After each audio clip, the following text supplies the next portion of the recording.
Hello बच्चों, कैसे हैं आप लोग? सब बढ़िया, ठीक ठाक सब। द्विध्रुव की अक्षीय स्थिति में विद्युत क्षेत्र की तीव्रता निकाल चुके हैं हम। आइए आज बात करते हैं विद्युत द्विध्रुव की निरक्षीय स्थिति में विद्युत क्षेत्र की तीव्रता कितनी होगी। चलिए, ये एक विद्युत द्विध्रुव है जिसकी लंबाई 12 है।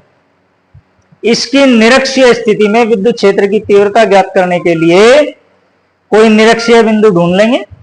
निरक्षीय मतलब किसी भी द्विध्रुव की अक्षीय रेखा के मध्य से गुजरने वाली और अक्षीय रेखा के साथ 90 अंश का कोण बनाने वाली जो लाइन होती है उसको हम निरक्षीय रेखा कहते हैं। ये निरक्षीय रेखा है। इसके इधर या इधर कहीं भी अगर हम विद्युत क्षेत्र की तीव्रता निकाल रहे हैं तो इसको कहते हैं निरक्षीय स्थिति। क्लियर बच्चों, समझ आई बात? चलिए, माना एक विद्युत द्विध्रुव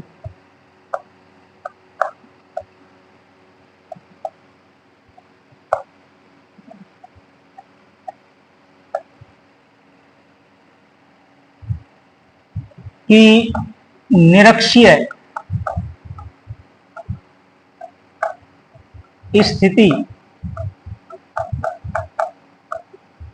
में स्मॉल r दूरी पर कोई बिंदु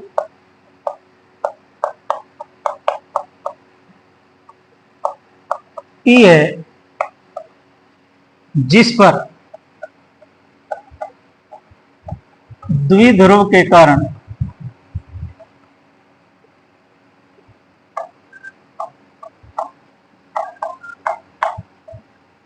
तीव्रता ज्ञात करनी है।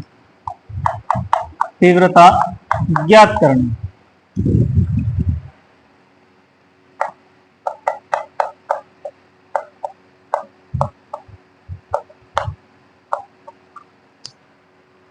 बिंदु P ढूंढ लेते हैं। कहां है बिंदु P? निरक्षीय स्थिति में कोई बिंदु P ढूंढना है। निरक्षीय स्थिति, पहले निरक्षीय लाइन खींच लेते हैं। एक निरक्षीय रेखा, द्विध्रुव के मध्य बिंदु से होकर जाने वाली लंबवत रेखा। मान लीजिए यहां कोई बिंदु P है, इस स्थान पर बिंदु P, यह है बिंदु P। बिंदु P पर हमें तीव्रता निकालनी है और यह दूरी द्विध्रुव से है स्मॉल r।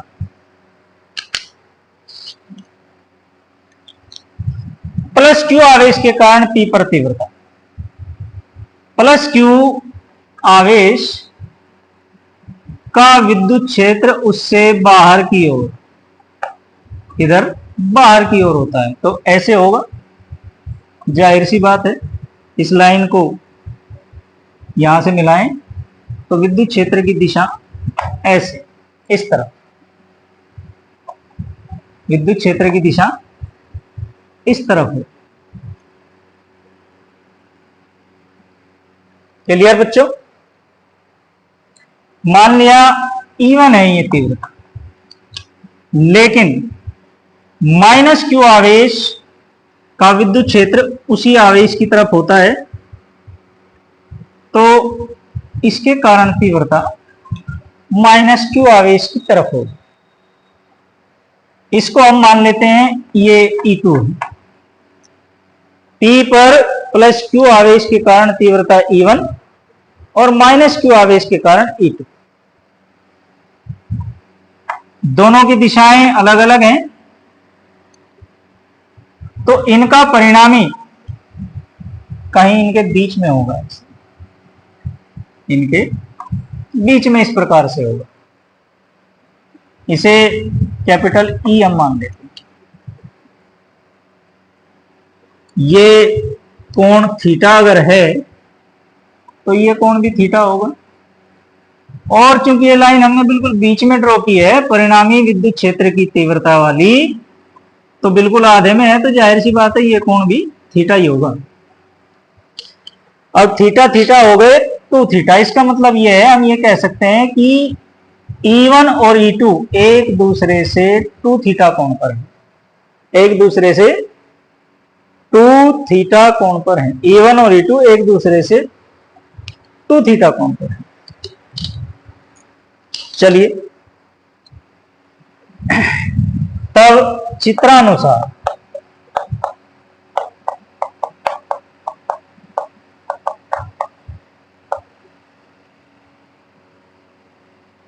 प्लस क्यू आवेश के कारण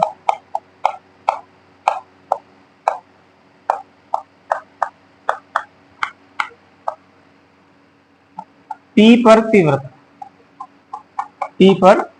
तीव्रता कितनी होगी? E1 हमने माना है उसे, E1 बराबर 1/4πε0 Q अपॉन कितना, ये दूरी कितनी है, क्यों? प्लस क्यू आवेश से तो दूरी ये है P की। पाइथागोरस प्रमेय लगाएंगे, देखिए ये दूरी L है और ये भी L है, तो पाइथागोरस प्रमेय लगा के जब हम निकालेंगे तो ये आएगी r² प्लस L²। ये और ये दोनों बराबर दूरियां हैं, तो इसकी वैल्यू भी √r² प्लस L² ही होगी। क्लियर? r² प्लस L² के रूट का स्क्वायर विद्युत क्षेत्र की तीव्रता में दूरी का स्क्वायर होता है Q अपॉन r²। आपने विद्युत क्षेत्र की तीव्रता का फॉर्मूला पढ़ा होगा, तो इस पूरे का स्क्वायर, जब इसका स्क्वायर होगा तो अंडर रूट कैंसिल हो जाएगा, तो ये बचेगा 1/4πε0 into Q upon r² plus L², equation number 1।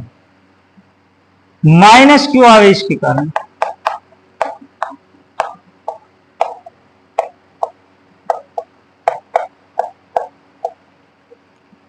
P पर तीव्रता,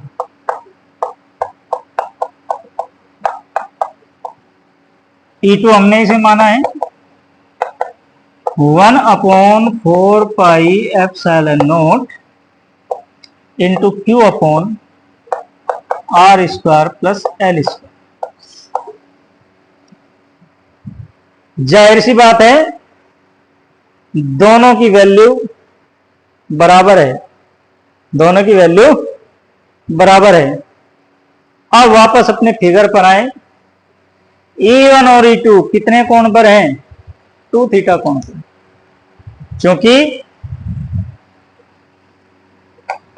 चूंकि E1 तथा E2 2 थीटा कोण पर हैं,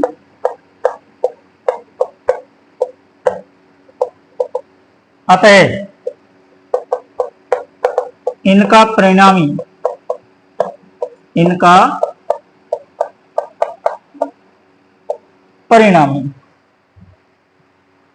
परिणामी निकालेंगे सदिशों के परिमाण को निकालने वाले सूत्र से। पहले आप इसे नोट कर लीजिए, इसको साफ करेंगे। E1 और E2 एक दूसरे से 2 थीटा कोण पर हैं, तो इनका परिणामी, जब भी दो सदिश राशियां एक दूसरे से थीटा कोण पर होती हैं तो उनका परिणामी हम इस सूत्र से निकालते हैं, E बराबर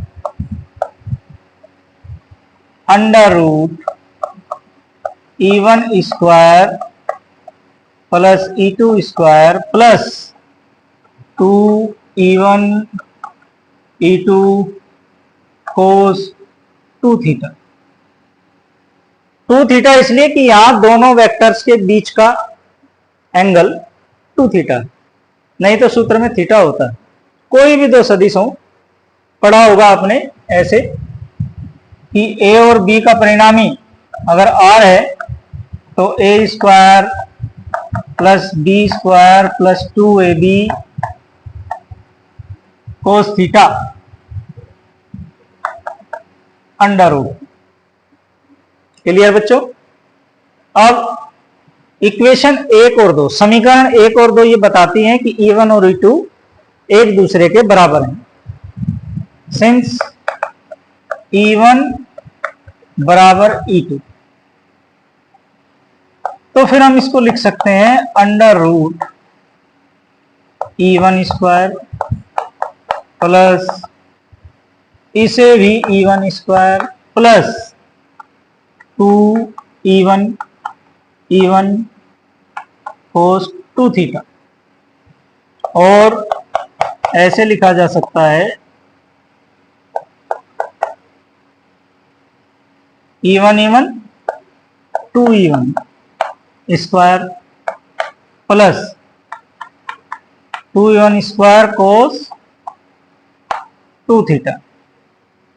अब यहां से इस समीकरण से 2E1 स्क्वायर कॉमन है, इसे कॉमन ले लीजिए। क्या बचता है आपके पास 1 plus cos 2 theta. E1 square को रूट से बाहर लेंगे तो ये हो जाएगा E1, और अंदर रह जाता है केवल 2, 1 प्लस cos 2 थीटा। ट्रिग्नोमेट्री में पहुंच जाइए, त्रिकोणमिति में पहुंच जाइए। cos 2 थीटा का एक फॉर्मूला होता है क्या? cos 2 theta equals to cos square theta minus 1, cos square theta minus 1। यहां रखते हैं इसको। जब यहां इसको रखेंगे तो आपके पास क्या बचेगा?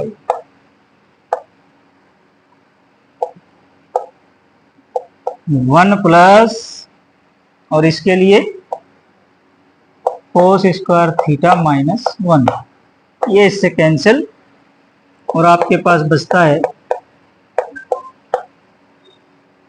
2 cos square theta, 2 cos square theta, sorry ये 2 cos square theta, 2 cos square theta.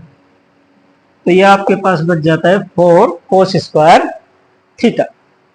Clear बच्चों? नोट कर लें आप इसको। इसको हटाते हैं फिर।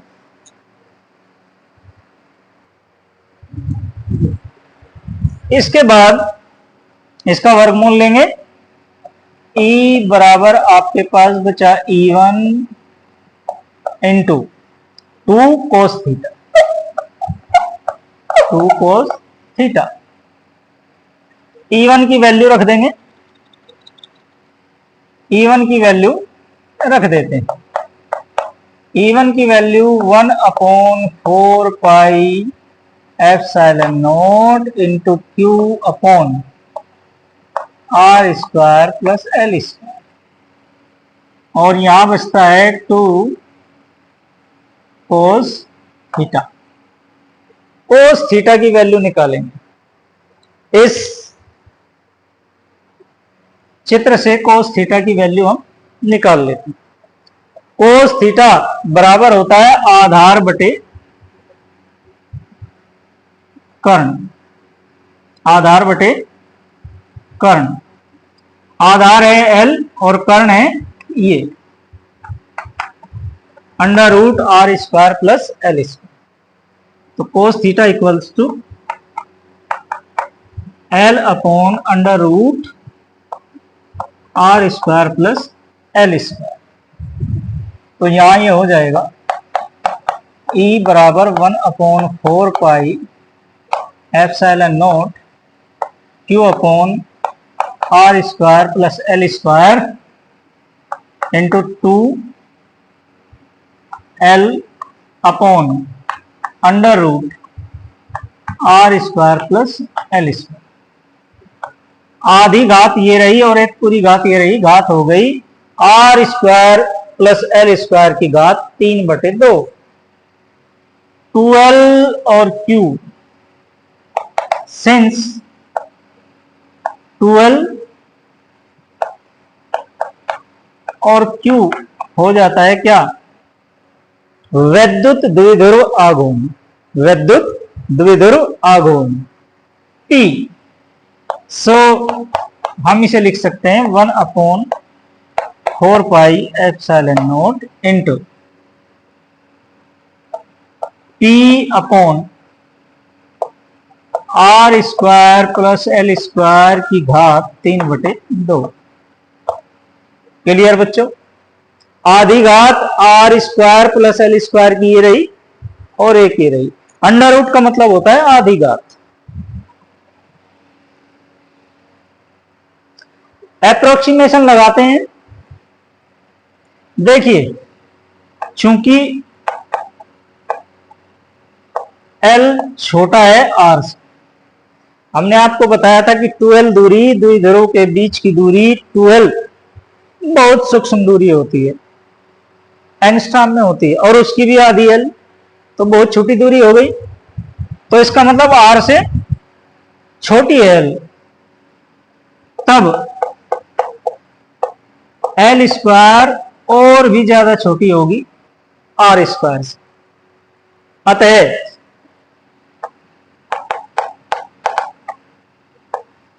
L स्क्वायर को नगण्य मानकर छोड़ने का।